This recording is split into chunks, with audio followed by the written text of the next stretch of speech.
Jehovah Rapha, the Lord who heals. I lift up everyone who is hurting right now. You know exactly where the pain resides, whether it is a physical illness breaking down the body, an emotional wound tearing at the heart, or a mental battle clouding the spirit. You see every tear and you feel every ache. I pray for your miraculous restorative touch.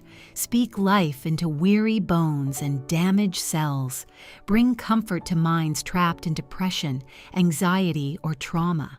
Where there is brokenness, bring wholeness.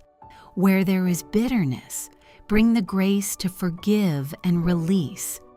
Give patience to those who are waiting for answers or sitting in hospital rooms. Strengthen their faith when the journey to recovery feels long and exhausting.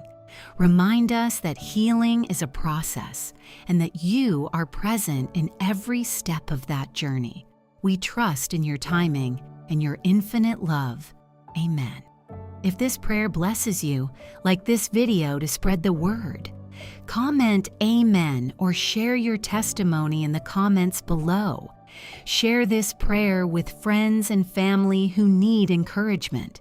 Subscribe and turn on notifications so you never miss a new prayer.